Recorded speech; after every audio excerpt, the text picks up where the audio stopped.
Okay, well, let's call the meeting to order. First, approval of the July 9th minutes. Anyone? So moved. So moved. Anyone second that? Second. Okay. Now I have a time for a public comment. Anyone have any comments? Nope. Okay, on next to the City Park Shelter renovation project. So we have Eric Horning from Hitchcock Design Group here to do a presentation tonight. This project is a refresh to the shelters and restrooms, both upper and lower City Park. It's been in and out of the CIP budget a number of times. It kind of moved around, but we're moving forward with it now because there were several questions that had to be answered about shelter locations in terms of what's happening with the City Park pool project and electricity and different things like that. So we were able to move forward with a plan. Plan for bid and construction rocket ship for next summer. So let Eric take it from there. All right. Well, thank you. This is one of our most glorious renderings. Lots of small dots of color, but representing the shelters. So we have 4 different types of symbols on the plan here. So we have some square shelters, some rectangular shelters, we have a restroom, and then we have a restroom renovation. So maybe I'll point those out. Those are the 4 symbols. We're going to start with the shelter in Upper City. That's essentially going to go in the same location that it's at. We'll make good ADA accessible connections to all of these, and so that if you see them shifting or there's walkway connections to some of them, that's one of the main goals of the project. And that shelter is not there right at this moment. A car drove through it a week or so ago. So Yes. It was taken down for us. So we saved some money on Was that demo. helpful? Yes. It was actually helpful? Okay, wow, fair. This shelter would not be replaced. That would be removed and placed over in this zone.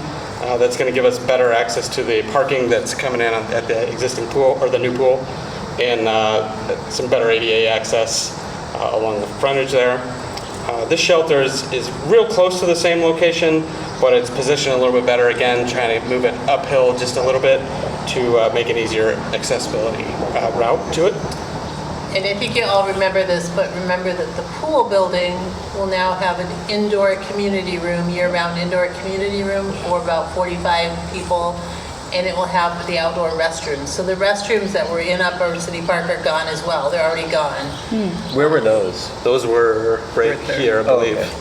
Yeah, and so they will be on the east side of the bathhouse building. Get up in that zone. And they'll be heated and open year-round, so it's even better than what was there before. All right. The black symbols are shelters that are not being touched, so that includes this one that we're in. So we're right here, and so this shelter that's over there would be replaced.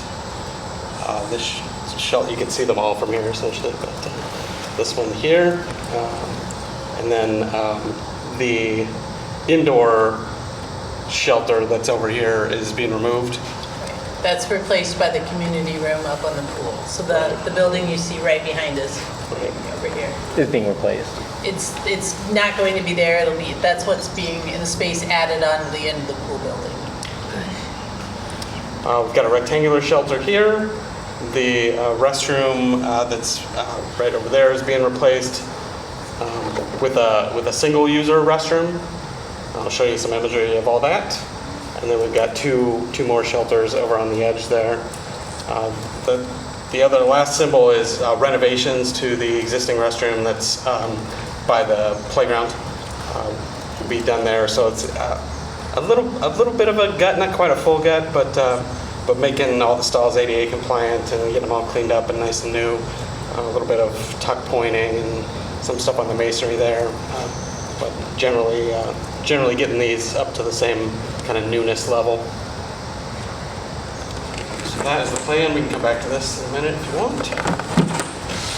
The 3 different types here. So this is the square shelters are 24 foot by 24 foot square all steel ribbed roof, two-tier, very similar to what's at the playground currently. You can almost see You it. can almost see it from here.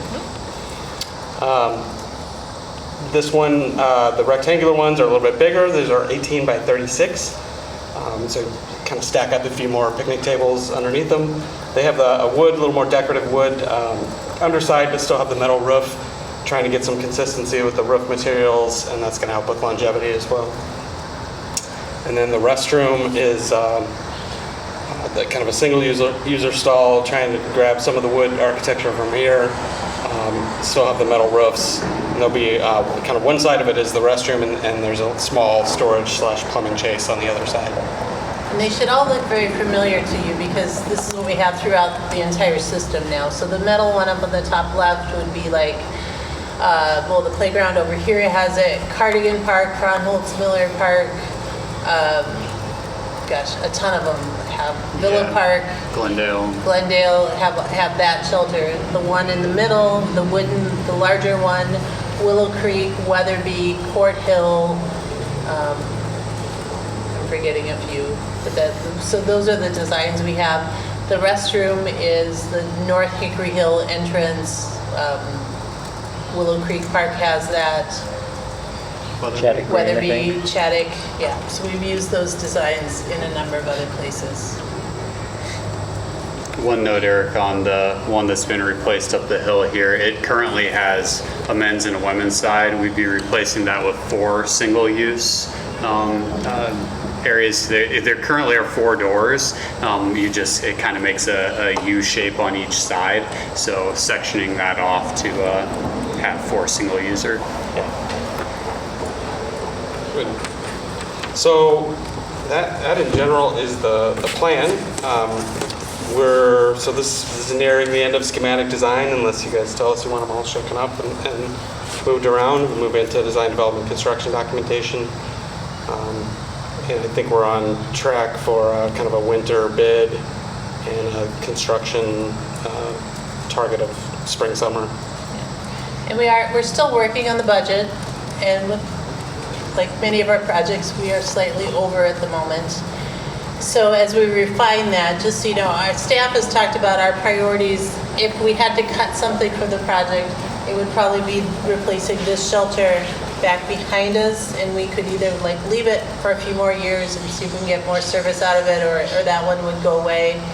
And then the other option would be not to replace the gray brick restroom over here at this time. We could live with it a little bit longer, replace it down the road. So know that those are 2 things we're already contemplating in this larger scheme, that we would love to get it all done in one shot. But it's just going to depend on final prices. Yeah, and there's kind of like no fluff in the design, right? It's concrete shelter, restore. So, questions, comments? I have a question. Is there anything being so close to the river to make them like resilient from flooding in their design or materials? The one restroom, this will end up having like floodproofing applied to it. The shelters themselves, they should be basically a concrete and steel connection, and so they should be able to handle that inundation on occasion with minimal, maybe a seal or a caulk or something every once in a while. Should all come powder coated and fully, protected from a steel standpoint.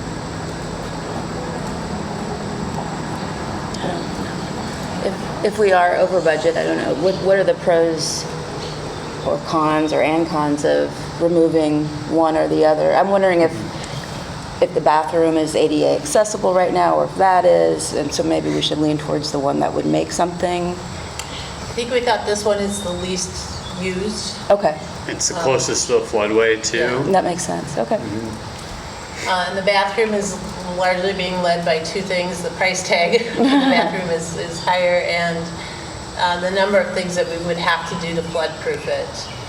If we leave it as is, we could leave it as is. As soon as we start construction on it, we have to meet the new regulations, and I see. that adds quite a bit. So I think that's our 2 main reasons as of why.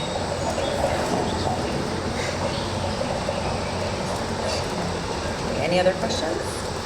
All right, thank you, Eric. All right. Now, thank you. since you have quorum, you could Okay. make a motion to approve that as a concept design. Okay, I'll make, or does anyone want to make a motion to accept this as a project design? Sure.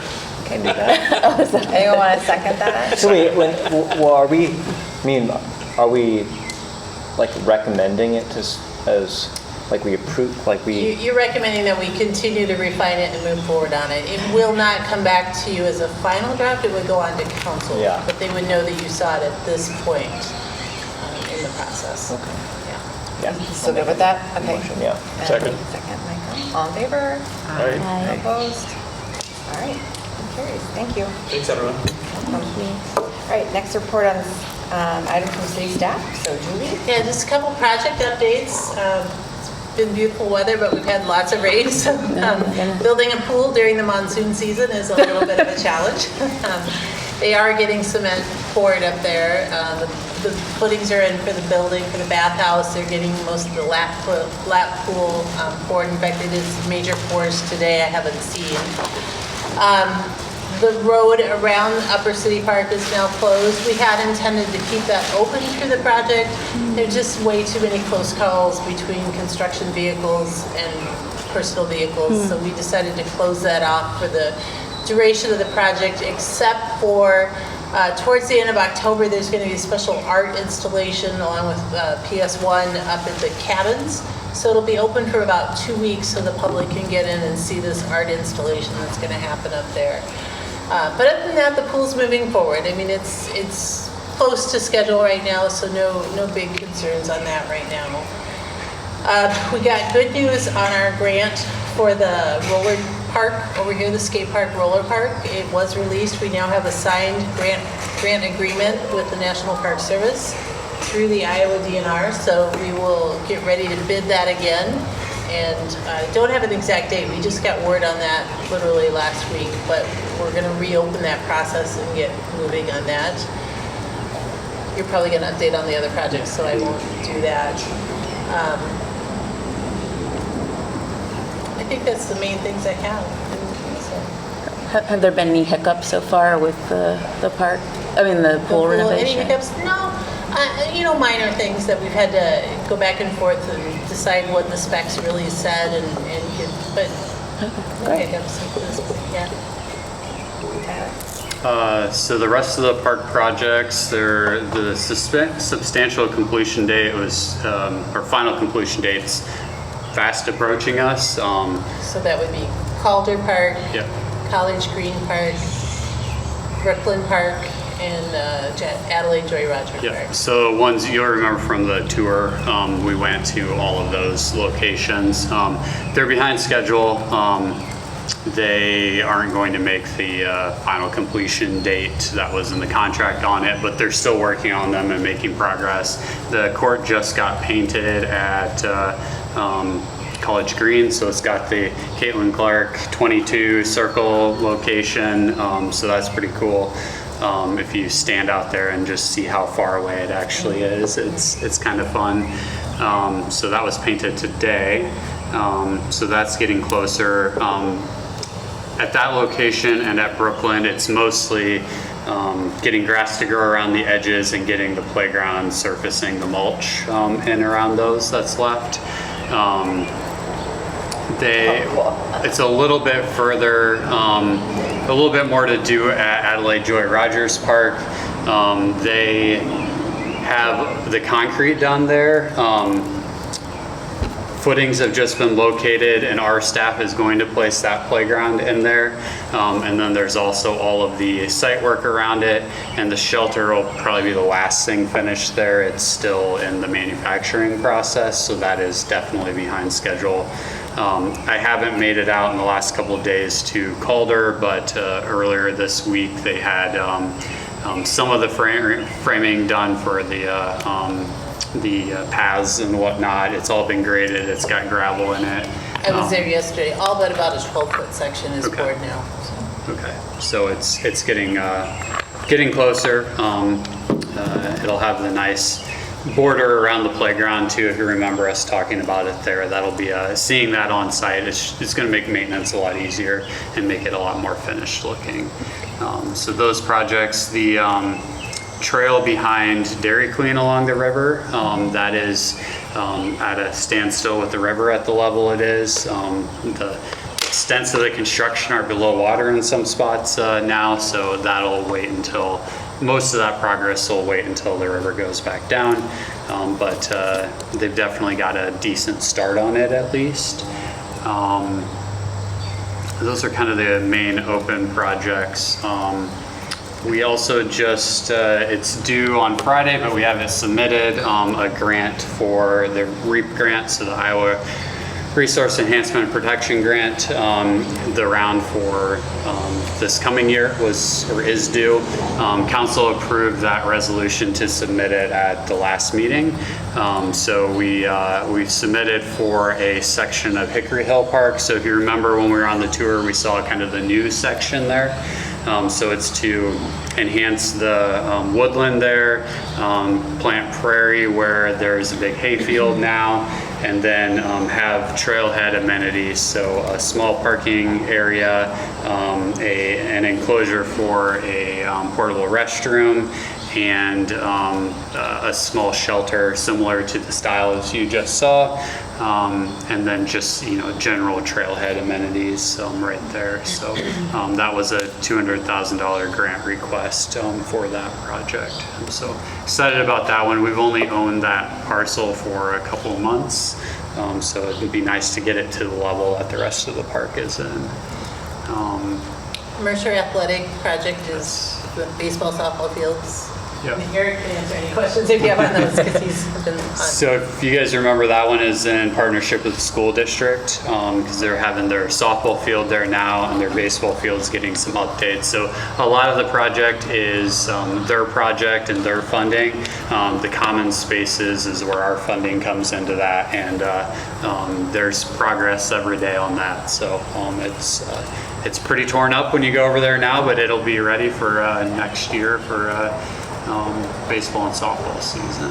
So I think those are my main updates. Other than that, it's just business as usual in the parks. As you can tell, the grass never slowed down this year, so that has been a lot of the focus this year. We would normally get a couple weeks with grass not growing to do other projects. Well, we've still been mowing, so some stuff that we'd like to do has been pushed back, but we've been at least able to keep up with mowing and maintenance in those ways.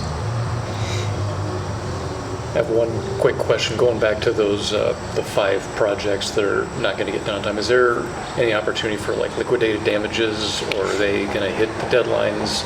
Is it an act of God type of thing with all the rain? So it's in the contract usually that we could charge liquidated damages. In the 10 years I've been here, we've never been successful due to rain days or whatnot. Just curious. Yeah. Is there a reason I think it was 4 or 5 that you Sure. are all behind? Well, the reason seems to be something between the main contractor and their subcontractor is part of the reason. But realize it's a couple things. We bid the projects as a group like this because by themselves they're too small for a lot of contractors to take any interest in them. So we have to kind of package them together. We also tend to give them the long time frames because we hope for a lower price because they have longer time to get the project done. That's both sound really good. What happens then is that we're the fill-in projects for a lot of larger projects that they're on. And so our work might take a day or two here and there for a specific contractor. They're on a large project somewhere else in the city and they get 1 or 2 days and they scoot over and get our project done. So work is very intermittent when we do it this way, and it does stretch out. The other way to do it would be to bid it with a much shorter timeline and expectations. I think our prices would be higher to the point that we wouldn't be able to afford the project. So there's trade-offs both ways. And I am getting calls, just so you know, from every one of those neighborhoods. People are, people are upset and really would like to have their park back, and I completely sympathize with that. So, yeah. good, okay. All right, well, we're gonna move on to the next item then. How about, so there's no chair's report, so commission time, suggestions for future agenda items. So Virginia, anything to add? No, not this one. Okay. Nothing to add. Rachel? I'm just trying to think about, no, I guess not. I mean, remember on Muscatine, I think this is a city thing and not us, but the crosswalk and the flashing lights, so people could say, at Jam Park where it goes over, so people could cross more safely. And you said you might ask someone. I know that they're still doing some design work and some changes are still coming. It's been delayed, so I Okay. don't know that there's anything to report on it Okay. at this point. Okay. Yeah. So with all the rain, the basketball court at Court Hill Park Yeah. has been getting flooded. I noticed the last couple days there's been people, like crews over there, like by hand, kind of trying to clean it out a little bit, which is nice to see. Because the worst is like when you see people come to use it and they basically can't. So it was good to see. Is there plans? I think you mentioned that is one of the projects that's been delayed, but what are the plans to? Because every time it rains, that basketball court is pretty well out of commission for several days, and the drains don't work properly. And We did put in a request last year for it to do it as a capital project because it's more than $10,000 to have it fixed correctly, to get the drainage. It's almost a complete rebuild. In fact, I can't remember the price tag, I don't know. So we will request that again. It's not something that we can just quickly go out with our own parks crew and fix, unfortunately. So I think we keep asking for the funding and hopefully get it at some point. Yeah. because that basketball court was updated a few years back. I can't remember how long ago. We resurfaced it, we didn't do anything with the redesign? drainage. Okay. Yeah. And there will be, we've got a contractor lined up to pour the pad and footings for the shelter that's going to go near it. So that piece is still coming, but their deadline is this fall for that. And then our crew will put up the small shelter there. So you'll have a shelter there. You know, there used to be a second shelter in that park, so there'll be a second shelter again. So that's one piece that's still coming in that park too. Thank you. I don't have anything, so I guess we have a motion to adjourn. So moved. Okay, second. Second. All in favor? Aye. All opposed? All right, meeting adjourned.